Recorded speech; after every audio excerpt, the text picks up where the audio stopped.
Yeah, it's a Cal. Yeah. It's lost off the truck.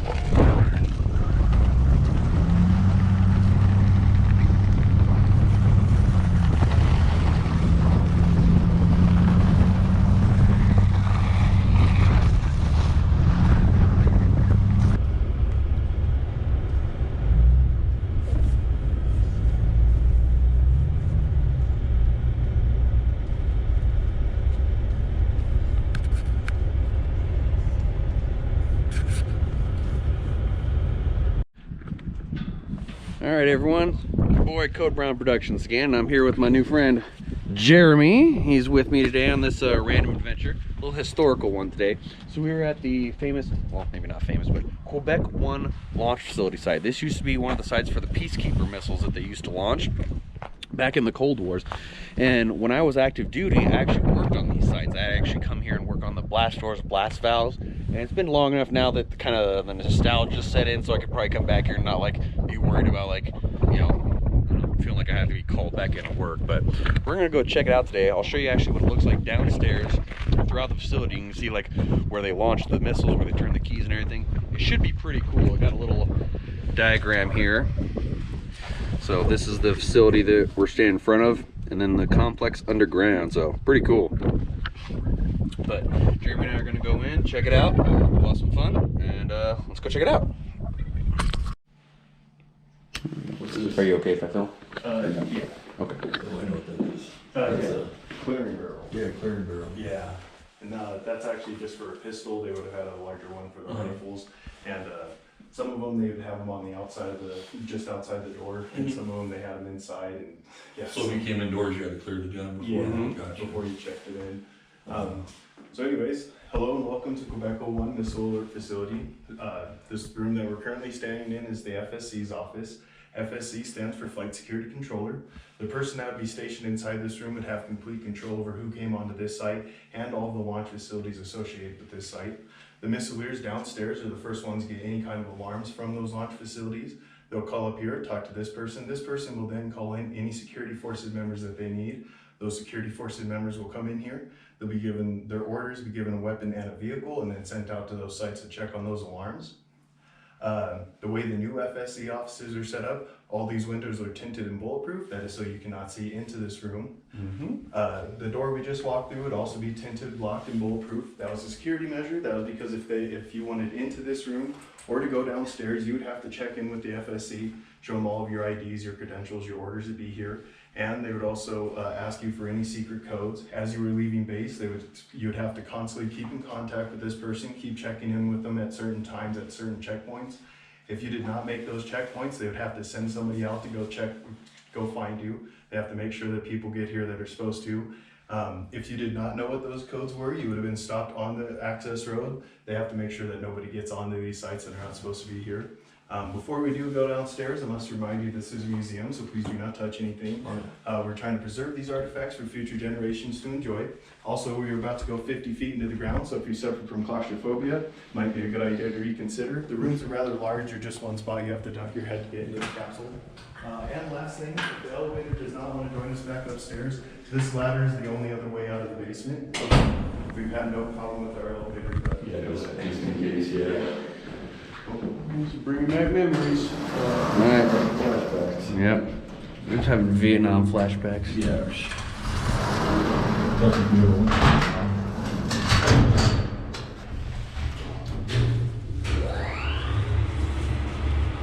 So Quebec 1 is the control center for 10 nuclear-tipped missiles. The missiles are spread out across the plains in their own individual silos. Those silos are completely unmanned other than if there's any kind of security problems or if the missile needs to be maintained. If the missile does need to be maintained, the missileers will call back to base and base will send out a missile maintenance crew. Security forces members will still join them out there for those checks as they have to keep complete control over those sites at all times. Especially if they open up the silo, then there'll be a small squad that joins them. They have to really make sure that nobody's going to try to drive up and drive away before hitting the vehicle. I was part of the maintenance crews that would come out and have to do that, so. So these names on the walls were going down. These are all former missileers, FMs, FSCs, security forces members. Really just anyone that was here on the site when they shut it down in 2005. If this was an active site, the FM or the facility manager would have to come down here, scrub this all off, Yeah. and paint over it, as the Air Force is very much not about people graffitiing their things. Yeah, putting their names on it. Yeah. Exactly, I can imagine. At least not visibly like this. The missileers on their last alert were allowed to take a pen down there with them. They would go around the backside of the capsule and sign the enclosure and a little saying, whatever they wanted to say. One guy wrote the lyrics out for the life of Brian's Bright Side of Life. Oh, wow. And you guys want to bunch up over here in this corner. So this door is the first of 2 blast doors. This is a 15-ton blast door, and this door was to remain closed for most of the day. The time this door would be open is if the missileers were changing crew, if the missileers were receiving food from the chef upstairs, or if the facility manager needed to come down and do some checking in the equipment room. Usually they would try to do those kind of checks during the missileer changes. That way you would not have to have one of the missileers come and unlock the door for you. On the back side of this door in the center, we have the Jolly Roger, or the skull and cross bombs. This is the official, unofficial morale patch of the 90th. It came about in World War II when the 90th was a bomber group. They were stationed in the Philippines. Captain Rogers came up with the design. They cut it into a stencil and then started marking all their things. Mainly their planes, but as people are, they were known to mark a few things they weren't supposed to. That guy would shoot. Nope. So when I came down here, I'd have to work on these doors. I'd have to like check the seals on everything. I'd have to check the pin sizes, everything. We'd open up the panels here, check the gears in the back, refit those. So that was one of the things that I had to do. So this room here is the tunnel junction. This is just the center of the capsule. This room just connects the launch control center down there with the launch control support equipment building over here. It also holds the missileers drinking water, this black tank here in the corner. This is just a check tank for them. There's also a larger tank that's buried on the outside of the walls, buried underground. We do not know how large any of the tanks are that are buried underground. That is one of the secrets that the Air Force kept to themselves, as they are still using these capsules all around the country even to this day. The one thing that's in this room that would not have been here during an active time is obviously this display piece. Yeah. This is an initial measurement unit for the Peacekeeper. Each Peacekeeper got one of these. This is what kept the Peacekeeper on its target, made sure it was getting to where it was going. These things are very complex and highly technologically advanced. They're very complex because each one of these is handmade. Each one of them has 20,000 pieces. And they're highly technologically advanced because with these you could actually, the Peacekeeper was able to drop a warhead within 300 feet of a circle error probability of its target, which just means you pick your target, draw a circle that's 300 feet out, and the warhead will drop somewhere within that Just circle. gotta find it, yeah. Close only counts in horseshoes, hand grenades, and nuclear weapons. Wow. All right, so we'll go down into the equipment.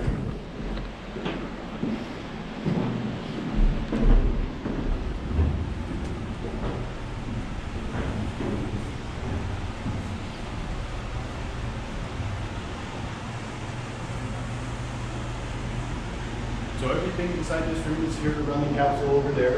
If the power were to shut off upstairs, this generator would automatically click on. This generator only runs electronics down below. There's also another generator upstairs that'll run the topside facility. And then there's a generator at each one of the launch facilities. That was so the missileers would never have to worry about any kind of power outages, disrupting the mission of being able to launch the missiles, which was a concern for them, as one of the silos within this squadron is right behind the Wheeling power plant, which is the power plant for this corner of the state. The silo was there first before the power plants, and talked to the power plant about that one. The floor that we're standing on is the false floor. We're being suspended off the real ground by these shock isolators, these red things on the wall. These are spring powered shock isolators. They're just here so if there's any kind of seismic activity or if a bomb were to drop, that everything inside this room would stay on its feet. Well, mainly these cabins back here in the corner, as everything else is a pretty light base on it, and everything else was supposed to be voltage down. Any questions so far? So we're suspended how far? It's about, I'd say about 2.5 feet. So just enough to. Yeah, just enough for somebody to crawl underneath it and to have enough leeway for any kind of.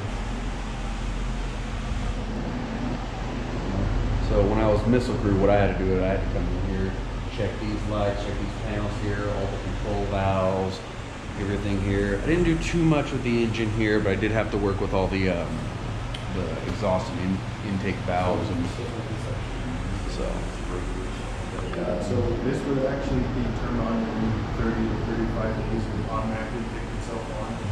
Go through the cycle of cut the power off upstairs, and then you just run on this until it through its paces, and then it would shut itself off. Yeah. And it's that on production, or at least turn the main power back on. I remember this thing deafeningly loud here in this metal area.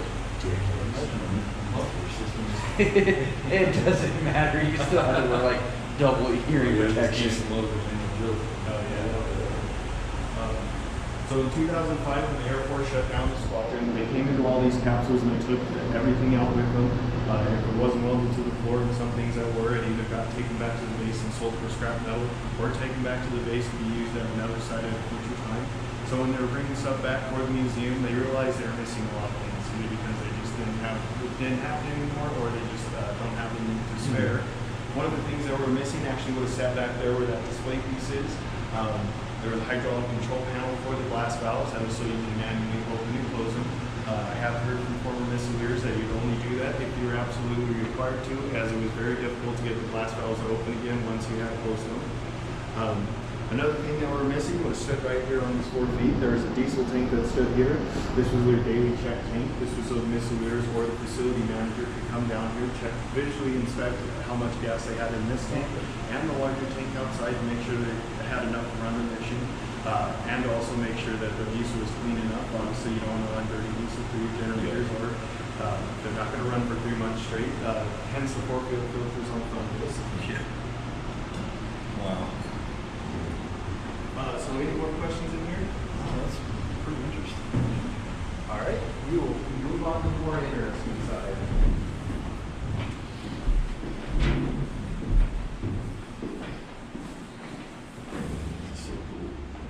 Here. The Ruskies. So this is the second glass door. This is an 8-ton blast door, and this door was to remain closed for most of the day, and that was due to, if this door is open, both missileers inside have to be awake and alert. If the door is closed, one of the missileers can take some time to sleep. Since you ran 24-hour alerts down here, the Air Force gave you some time to sleep, if you could find the time. Some days are busier than others, so some days you don't get your full nap in. On the back side of this door, we have the 400th Missile Squadron official patch. It has the 10 MIRVs coming out of the sky. The MIRVs are the multiple independently retargetable vehicles, or the warheads. The reason the Peacekeeper was so special is because it could hold 10 warheads on a single missile, compared to the Minuteman III that only could hold 3. Now they're limited down to 1 through treaties and such. On the other thing we have on the back side of this door is a no loan zone 2-person concept mandatory sticker. That meant when this room was when this place was active, if you're ever caught inside this room by yourself, it's an automatic court-martial and kicked out of the Air Force. Whoa. They foresee no reason you should ever be in these rooms by yourself, and that is just due to all the classified information that's stored in these rooms and all the computer components. Obviously, you don't want anybody trying to sabotage your mission. They would actually take that a step further with the no loan zone concept, that we would actually have to be within eyesight. If we were back here in a critical area, either down in the missile silos or here in the launch control centers, you had to have an eyes on another person at all times. So coming back here, this is where launch control actually is. Oh, and anyone that was in missile maintenance knows how much these things suck. Trying to get these things level. They're horrible. I hated these things. Anyways.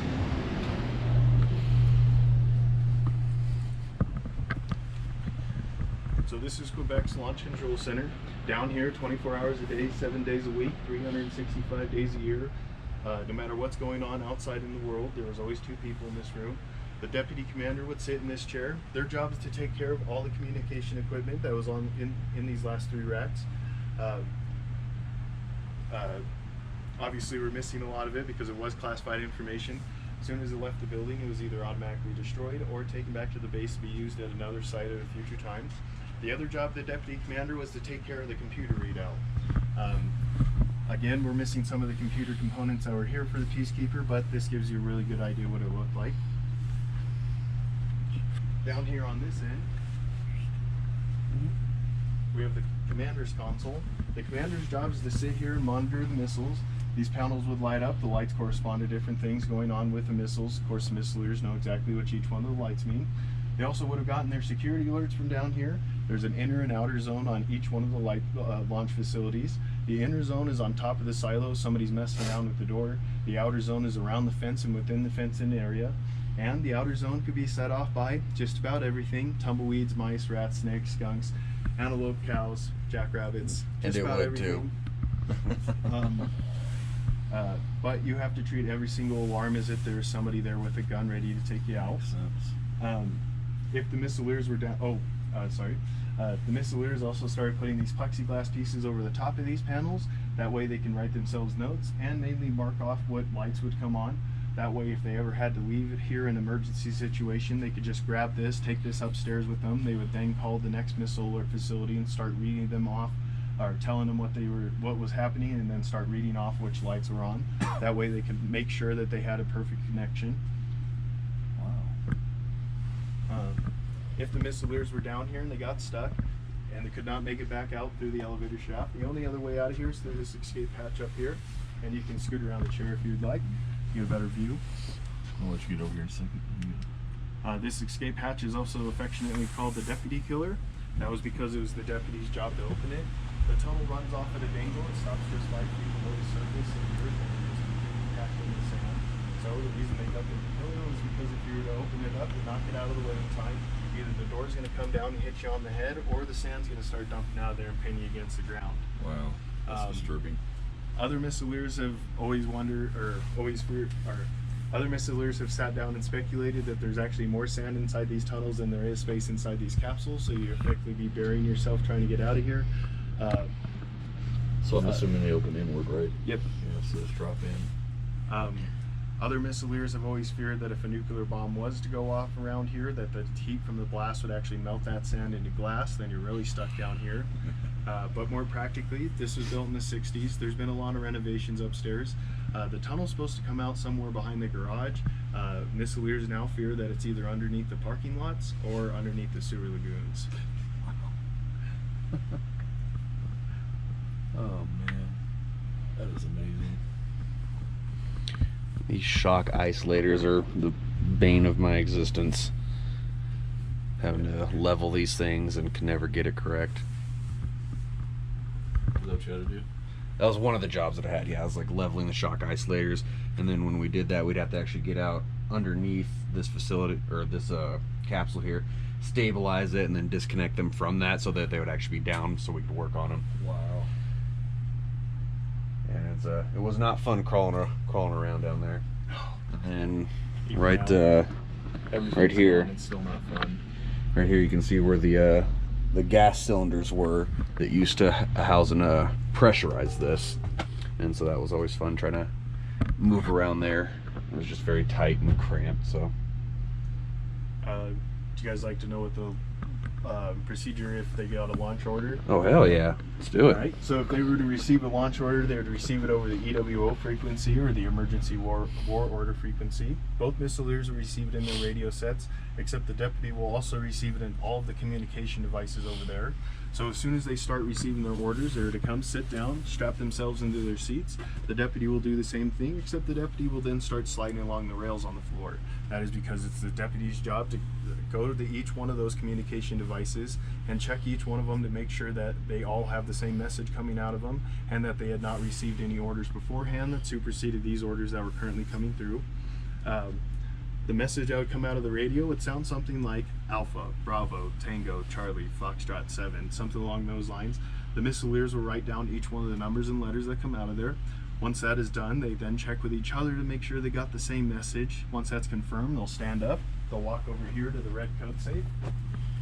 Inside this code safe is 2 keys and a book of codes. Each missileer takes 1 key and 1 code. Inside the message that you just received, they'll tell you which codes you need to be looking at. So you'll take them back to your seat, you'll strap yourself in, and then snap the codes in half. The codes are inside a plastic wafer card, or they call it the cookie. You snap it in half, pull the piece of paper out, then start checking, making sure that the codes that are in your hand are the same as the ones that came across the radio. If they are, that is your signal to start arming the missile. To arm the missile is kind of a long process. It'd take us a lot longer than the 30 minutes we have down here to explain it, so we'll just call it the checklist. Do not worry, the missileers are very proficient at this checklist. There's a reason they call them the Minuteman missile systems, because they can be launched within minutes. But once they're done with that checklist, the deputy commander will stick their key into this key slot. The commander will stick their key into the right side of the console down there. They will then wait for another message. That message either tells them to stand down or to launch. If it is to launch, they have another short checklist they have to get through. They then have a short countdown between the two of them. At the end of that countdown, they both will turn their keys at the same time within a fraction of a second of each other, or the computer does not register that they voted. So each missileer is 1 vote. You need 4 votes to launch from the ground. So another capsule somewhere else in the squadron has to go through the same procedures and vote to launch. If for whatever reason none of the capsules could get their command to launch out to any of the missiles, there used to always be a plane in the sky called the Looking Glass. On that plane there was always 2 missileers. Those 2 missileers had complete control over all of the missile fields in the US. If they got the orders to launch, they would not have to wait for another 2 missileers to back up their launch orders. They can start launching them on their own. They also have the authority to cancel any launch orders that they see coming in across the US. The missileers down here have the same authority, but only within their own squadrons. Now, if there's a cancellation, how does that happen compared to what you have for the launch codes that strict? How would the cancellation code be that strict? So the cancellation code it's not really a code. All you would have to do is, if you're down here, you would go find out which missile is about to launch. You'd flip this to which launcher it is, tell it what flight it needs to be. Then you would go to, I think the ALCC hold off, and then you'd flip this down, and then you'd inhibit launch, and you'd sit there, and you'd have to do that every like 2 minutes to keep it from launching. Somebody would have to go out there and deal with the missile out there and stop it from going through its paces, because that has happened many a times. The missileers have sat down here and saw the missile start going through its paces, it's going to launch, and they just sit here and have to keep canceling it out. Yeah, have to keep canceling the apocalypse. Yeah. It's like, I'm done. Not today, Satan. Yeah. So there was a lot of stuff with this, you guys. So a lot of procedures, a lot of checklists. Yeah. Make sure that because you are dealing with nuclear weapons at the end of the day. So